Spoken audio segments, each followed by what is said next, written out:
as a soldier, you always want to get to peace as soon as you can.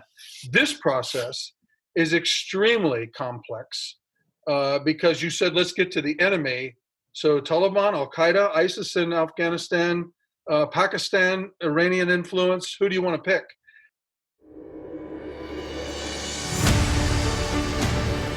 On my orders, the United States military has begun strikes against Al-Qaeda terrorist training camps and military installations of the Taliban regime in Afghanistan. These carefully targeted actions are designed to disrupt the use of Afghanistan as a terrorist base of operations and to attack the military capability. Hi, everyone, and welcome to another edition of Backstory. I'm Dana Lewis. That was President George Bush announcing the invasion of Afghanistan after Al-Qaeda organized the September 11th, 2001 attacks in America which killed nearly 3,000 people. Osama bin Laden, the head of the terror group Al-Qaeda, was quickly identified as the man responsible. The Taliban, radical Islamists who ran Afghanistan and protected bin Laden, refused to hand him over. So a month after 9/11, the U.S. launched airstrikes against Afghanistan. As a reporter for NBC News, I was based in Moscow, and before the airstrikes began, I was one of the first correspondents to cross into Afghanistan from Tajikistan. And I would come to report from Afghanistan a couple of dozen times over the years, traveling in and out of the country to measure the massive American effort to stand up the Afghan army, to promote an independent Afghanistan, and to defeat terrorism. We knew then it would be a 20-year counterinsurgency fight.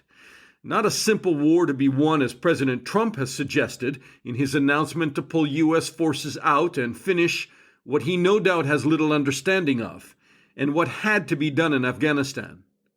Trump wants to announce the end of a war for political gain. Afghanistan and American sacrifices there be damned. There are many in Washington, and in Afghanistan, by the way, who think American forces need to stay and support the Afghan government or it will collapse and the Taliban will return to power. I've been an embedded journalist with American troops often in Afghanistan. 10th Mountain Division, the 101st Airborne, U.S. Marines. I've been on patrols with soldiers where we had a 5 in 10 chance of getting hit by roadside bombs. The last time I was in Kabul, our convoy was hit by a roadside bomb. The helicopter I was in was fired on with a rocket-propelled grenade, and we were within hours of being kidnapped from a refugee camp. We left. Another journalist was taken hostage. I've spent days with U.S. commanders who understood how complex it was to defeat an enemy that could run and hide in Pakistan and live to fight another day, and the challenges of corruption and drug dealing and ethnic division in a rugged and beautiful landscape torn by decades of fighting, stoked by the interests of many countries, including Iran and India and Pakistan and Russia. In 2010, there were 100,000 U.S. troops in Afghanistan. Now there are 8,500.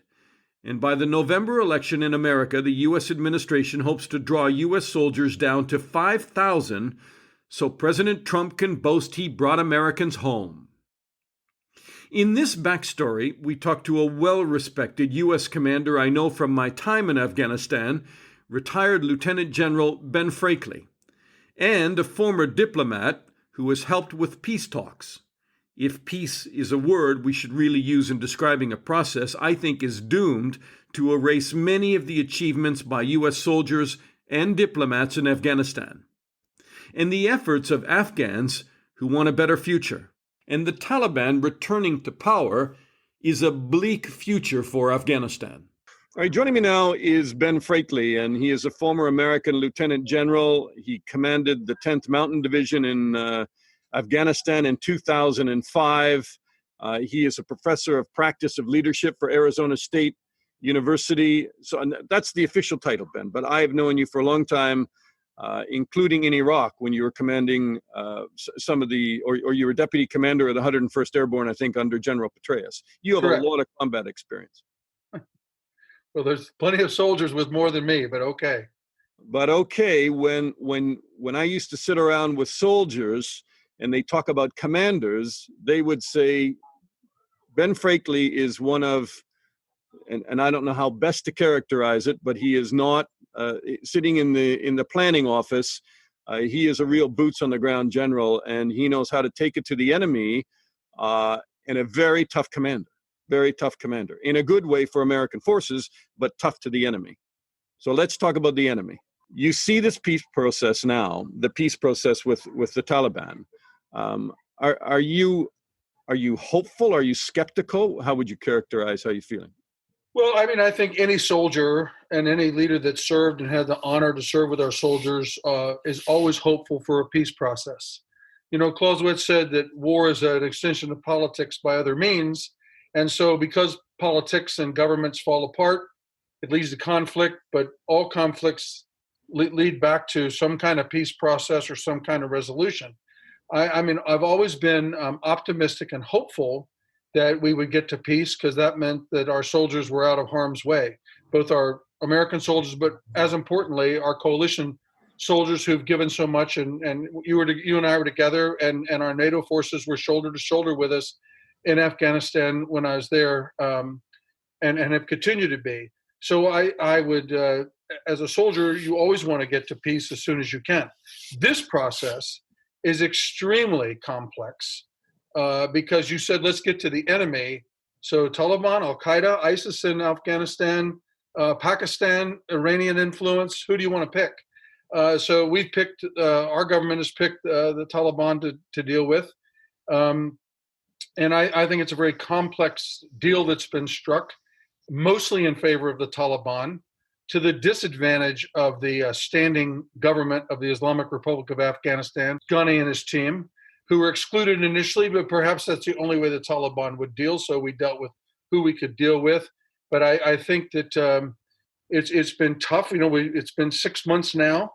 You see the Ghani government most recently with this very difficult decision on the 400 arguably sensitive political prisoners and operational prisoners that Ghani felt like he had to have a Laura Jirga to get the upper leadership to vote. They did, and they let them loose. But then on the heels of this 300 prisoner escape from Nangarhar, which is concerning. So you've got 700 operatives out on the battlefield, besides the 5,000 that Ghani had already released. To the Taliban's release of about 1,000, many have argued that they're sort of farmers that were rounded up and then let loose to swell their numbers. I don't know. I'm not on the ground, Dana. I'm sitting here in Virginia. You were on the ground. Who were you fighting? Who is the Taliban? Well, as you know, it's a mix. It is forces that were formerly under Gulbuddin Hekmatyar. He's been reconciled, now dead. It was forces clearly under Haqqanis out of Pakistan and the Haqqani network. And it's those out of, Kandahar, Helmand, Uruzgan complex that were Mullah Omar's loyal soldiers. So I believe it's a mix. But I also believe that some of these casualties are also, and it's open reporting, are being caused by ISIS, and in some cases motivated by Al-Qaeda to keep at least the embers warm, the recruitment up, and the pressure up. Are you surprised at the resilience of the Taliban? No. I'm not at all, because they were resilient when we were together, when you were with us, when the 10th Mountain had forces there. There are plenty of young men disillusioned and out of work, both in Pakistan and Afghanistan, that are ripe for recruitment. And across the Middle East, there's and even Uzbekistan and other areas, Chechnya, that can be recruited. Foreign fighters come and fight. So no, as long as there's money involved and there's a purpose behind the work, and the way in which the United States has failed to have a consistent strategic message across multiple administrations, that we're there to stay, and we're going to see it through, and we're going to go from a military involvement to a diplomatic solution and help build a government that produces better support for the Afghan people. I'm not surprised at the recruitment whatsoever. A lot of people that I talk to, when they say, why are American forces still in Afghanistan? And I tell them, well, from the beginning, there wasn't a hill to take. And there wasn't a strategic objective in terms of something geographic. It was after 9/11, American forces went in there to dislodge Al-Qaeda that was using Afghanistan as a launch platform. The Taliban were given the option then, give up Al Qaeda, or U.S. forces will deal with you as well, which is exactly what happened. But the Taliban fundamentally, do you think that they can be moderate, that they can suddenly power share with the Uzbeks and the Tajiks and all the different ethnic groups in there? Because I don't think those groups do. No, that gets to my comment. I mean, you were on the ground early in after American forces entered in 2001. You've seen the long history of this, but prior to U.S. involvement, the warlords had broken Afghanistan apart. It never really was a homogeneous country. Even when in the time of the kings, the tribes basically elected a king and put that king nominally in charge. But U.S. forces, sort of, to interrupt the history there a little bit, but the U.S. forces and commanders like yourself were incredibly successful in going to those warlords. And we saw it on the ground where they said, give up your weapons, disband your militias, come together in a unity government. And in fact, I don't necessarily think all of them did, but I mean, the vast majority of the big kingpins did, and they were operating in that government system. Right. And they participated, even those that were reluctant and held some of their arms back, still participated because they were included by all of us, and they wanted to be included. But I think with this ebb and flow of we're going to be there, we're going to leave, we're going to support, we're not going to support. I think in large part the Afghan people are just completely war weary and want it to be over. And part of their trust is now being ceded to the Taliban versus the Ghani government. And they certainly don't see a strong international military, economic, informational and diplomatic effort coherent to stay with them until the end. And I've always used the analogy that if there's a strong policeman on your block every day, you trust that policeman because she or he are going to show up every day. But if that policeman just comes in for a half an hour and says, hey, who are the drug pushers or who are the people that are committing criminal acts, you're not going to tell them anything, and they're going to leave, and you're going to go back to having to deal with the miscreants, as the Pakistanis would say, that are in the area. And so the Afghan people are trapped between what's the future really hold, what are the Taliban selling? But to your point, can the Taliban be moderate? I don't know. And the only reason I say there's a chance, I'll answer it for you, is over economics. They're not going to be moderate. But the only reason I say there's a chance is over economics, because it's one thing for the U.S. forces to pull out, and the Secretary of Defense just said they're going to move another 3,000 plus out by November, conditions based, but nobody knows what the conditions are. And if you're conditions based and you're looking at what's happening in Afghanistan, you'd say the conditions are pretty bad.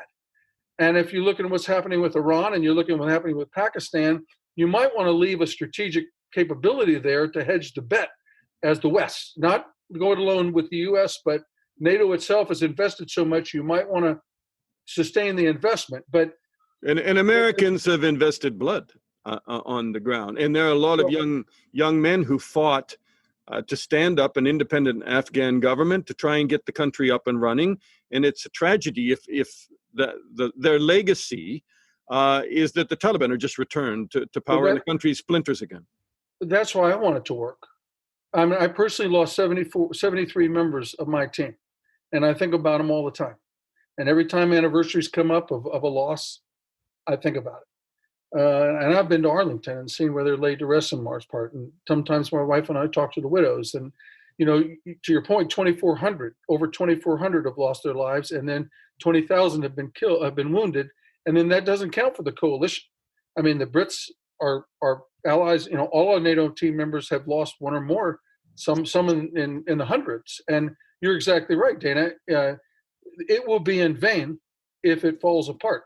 And that's why it's in our best interest to stay there, to stay with the strategy of there, because the other part of it is, do we really want independent fighters to say we beat the Russians and then we beat the Americans in the West? We can beat anybody. We can go anywhere we want to. And as long as we're good, strong fighters, they won't stand it. But to finish my thought on could they be moderate? My only thinking of the possibility of it is over the economics. Because again, the Afghan people have seen what the economics have done, creeping a very strangled society economically forward a bit. If the Taliban loses the economics behind it, they'll be in power a short period of time, and then there'll be some other kind of civil war. But I think the only hope is the economics, diplomatic and economically. But short of that, will they be ruthless? Will they be completely without law other than Sharia law? Absolutely. I'm not naive about that. Do you draw any parallels between what's happened in Iraq and allowing the army to fall apart and a caliphate to be struck at one point? And you can kind of look down the road and say, if U.S. troops pull out of there and allow the Afghan government to fall, there's some pretty big dangers ahead. I think there's several dangers. Number one, if the U.S. doesn't and the West don't get this right, this failed state reoccurring is highly probable. Secondly, if the military does fall apart, then you've got all those unemployed men that were in the Afghan security forces, police or army. Now they're unemployed, rich for recruitment. We already know that ISIS is in there in large numbers. So and if the Taliban want financial resources, and the West pulls out economically, someone's going to fill that void economically, whether it's rich oil sheikhs or whether it's Putin or whether it's Iranian, but someone's gonna fulfill that void, both with violence and with economically, and we're going to be right back into a pretty bad situation. You mentioned Putin. My last question: there have been reports that bounties were put out on U.S. soldiers by the Russians. Would you comment on it? Well, number one, I don't live in a classified world anymore. I only read what's in open source, thanks to great journalists like yourself that actively report on it. But I'll just say this. Many of the leaders in the Afghan National Army had served as younger men with the Russians and for the Russians.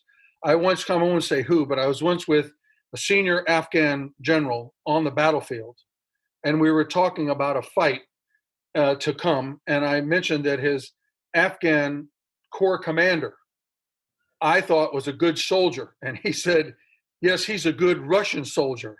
And I said, what do you mean by that? And he said, well, when I was fighting with Ahmad Shah Massoud, we attacked Bagram, and the guy defending it was that guy with the Russians, and we beat him. But he was a good Russian soldier then, and he's a good soldier now. So just from experiences like that, I have to believe that there are still ties from those men who had relationships with the Russians during their time of occupation. And do I believe it's feasible for the Russians to come back in there with funding and pay people to act as mercenaries and kill American soldiers? I absolutely believe it. Now, whether or not they did that, I have no proof whatsoever. But from my own experiences there and my own belief, is it feasible? Absolutely. And you would expect your commander-in-chief to take a pretty tough line on that? On many things with regarding Russia. Our whole diplomatic corps and our again, whole of power government, our ability with informational power, economic power, military, and political power to put pressure on Putin to stay out and to not influence it, and get the data and the facts that if indeed the Russians have been in there doing that, there'd be some pretty serious sanctions about that. Ben Freakley, a former lieutenant general who commanded many forces in many places, including 10th Mountain Division in Afghanistan. Pleasure to talk to you, sir. And you, Dana. Thank you for all that you do. Johnny Walsh joins us now from D.C. He is with the United States Institute of Peace. He's a senior expert there. And probably more importantly, he is a former U.S. diplomat, and he served in Iraq and Afghanistan. Hi, Johnny. Thanks for talking to us. Thanks for having me. 2001, after 9/11, I was one of the first reporters to cross the river from Tajikistan into northern Afghanistan, where the Taliban had basically taken over 95% of the country and were fighting with the Northern Alliance. It wasn't much of a fight at that point, but they were asked to give up Al-Qaeda and to stop Al-Qaeda from using Afghanistan as a training base to attack America. They refused, and thus, U.S. troops started to pour in from the air and elsewhere. And here we are all these years later, and U.S. troops are still on the ground. Surprised? Surprised that Afghanistan fell so far from the promise that it held in 2001 and 2. I mean, that was a moment of tremendous hope. Afghanistan was not really a case like Iraq, where the country started falling apart almost as soon as the U.S. came in. There was a great period there. On the other hand, the Taliban are the reason Afghanistan is in such rough shape right now, and they've been pretty consistent all this time. They are very disciplined, very unified, very, very lethal on the battlefield, very brutal in a lot of contexts, but maybe pragmatic enough to look for a political way out of this conflict that would accomplish enough of their objectives. Why do I think, and tell me I'm thinking cynically, but why do I think that their way out is probably just to get power again, and that's what they're after? Well, I think that for many of them, probably for most of their top leaders, that would be the preferred outcome. And they do see themselves as very militarily strong. Some of them straight up think they could just wait till the U.S. leaves and eventually retake the country. The thing that works against that is that more and more of them appear to see that is a years-long proposition of grinding conflict, civil war with a huge body count, not least on their own side, that might in fact never truly end in their favor. And so when they look at the prospect of a negotiation like that involves compromise by everybody, that's in the nature of a political settlement or a peace agreement. It's usually not everybody's first preference, like every part of the outcome. But on the other hand, like there might be a formula where they could achieve their core goals, which is the ultimate departure of the foreign troops and what they consider a more Islamic system, without totally dismantling necessarily what's in place right now. And most importantly, that would be a way to end what has become the world's most violent war for the last few years, which nobody seems to have a really credible military way out of. And yet they just keep on, even through negotiations, carrying out attacks. The violence is very high right now, and it's not tolerable. It's causing an enormous body count on all sides, but certainly Taliban-initiated attacks are. I think what's important to keep in mind is that violence for the Taliban, as for so many insurgencies, is where all their leverage comes from. So it's not that it wouldn't be good for them to stop right now, but it's not really realistic that violence stops before there's any kind of political deal on the table. Just as the government's main leverage is political power and it can share it as the situation requires, the Taliban's is violence and it can reduce it as the situation requires. Those two things are going to be at the core of any peace agreement, if there is one. Why do I think a lot of the Afghans that I know, I mean, the Uzbeks and the Tajiks and others will look at any kind of a peace deal pretty cynically and think that it's not going, there's that word again, cynically, but they'll look at it and think, over time, this is just going to unravel. And as Afghanistan traditionally is a place where people just tend to grind away at one another and the fighting begins again. Well, it's been true for the last couple of generations. I do always stress to people that Afghanistan has not always been a place of civil war. It actually had a pretty stable 20th century before the Soviets came in. So that's living memory for these players, and I don't think it's at all impossible to get back to a different reality.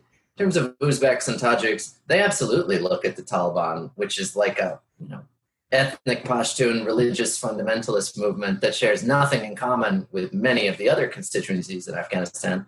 These other groups look at the Taliban with horror, and sometimes the feeling's mutual. I would say, though, that in spite of that, and I would add that the Taliban never, let's say, poll better than 15% approval or 18% approval or something in the country. Pretty hard to poll in Afghanistan, but that is beyond any margin of error. They are unpopular. However, all of these groups have seen now that even with that level of popularity, the Taliban can keep this fight up forever. Not necessarily win it, but recruit endless fighters and launch attacks in every corner of the country. Because you cannot deal with them when they're across the border in Pakistan, right? And they're probably getting support from the ISI, and they regroup and relaunch again and again and again. They do. I mean, I often stress that the vast majority of Taliban fighters are in Afghanistan, from Afghanistan, and they get all their stuff inside of Afghanistan. But the sanctuary that Pakistan gives their senior leaders makes the group all the harder to actually defeat, because those people are essentially untouchable right now. So when you talk to American commanders, for instance, who have been in there fighting and losing soldiers, this tremendous effort at the beginning to stand up a democratic government, to get the militias to put down their weapons, to educate women and open schools, and all of a sudden you say, yeah, you're going to have to make a deal with the Taliban. How do you sell them on that? Well, I think it's tough for all sides to accept the idea of peace with the people that they've been fighting with for all this time. Certainly for the U.S. military. I mean, I come and I advocate for peace because I think it's the only happy ending that is plausible for Afghanistan. But I don't like the idea of it either. I mean, I've had friends hurt, killed by the Taliban too. That's what war is. Not to preach on that subject. But I think that the U.S. military, by and large, has really embraced this too, because Afghanistan, the war has gone on for far too long. And so I would really stress that peace to our military commanders, peace to people like me, does not mean dismantling women's rights or democracy or the security forces that have been built up all this time. Like, there will be compromises, but on the really important stuff, it's important for negotiators to hold their ground too. Peace means finding a way that all of the different constituencies in Afghanistan can be part of the system, which genuinely is not true right now. And I think that while it will be a very difficult negotiation, I'm not here predicting success. You can imagine ways that what's really important can in fact be preserved. And the last thought on that is many of us see the peace process as the way to preserve these post-2001 gains, as opposed to like a way to sacrifice them. Because the alternative is an eventual meltdown of the country if the conflict just continues forever. And that will certainly not be good for rights, democracy, and everything else that's been accomplished during the last generation. I mean, America spent a lot of money and a lot of time trying to build up the Afghan army there in special forces. And I assume that under the peace deal, the Taliban absolutely want U.S. troops off Afghan soil. Would that happen? And could the Afghan army, they've stood up on their own, but they've been pretty wobbly. I mean, so there is a pathway right now to a complete U.S. withdrawal. That was part of the core of the bilateral deal that the U.S. and Taliban made earlier this year, that it would be sort of a pathway to zero troops if the Taliban did certain things in return. That could happen. It is certainly true that the Afghan forces are doing the overwhelming majority of the fighting right now. The U.S. support is quite helpful to them. But I wouldn't want to sell them short on that regard, especially some of the really crack units like their special forces, which are maintaining their end of this grinding conflict and have been for a long time. They need U.S. air If power. all of the U.S. support they benefit from U.S. air power. They're developing their own air force too. We'll see how that evolves in the next couple of years. And it would be a much uglier conflict without the U.S. forces around, that's to be sure. And that's why the U.S. has a lot of leverage on this, because it doesn't have to withdraw its forces if it perceives the Taliban aren't serious. Do you think that there's going to be a deal? I mean, we've just seen a prisoner release, I assume, of Taliban prisoners. I assume that that's encouraging. There's obviously progress in discussions. I don't want to be overly rosy about it. I don't know how to predict what the actual odds of a successful, grand bargain signing at the end of this are. But the opportunity now is by far the largest it's ever been. There have been huge breakthroughs to seriously explore this. Both sides have appointed very, very credible teams of negotiators to work through some of the weightiest issues in the country.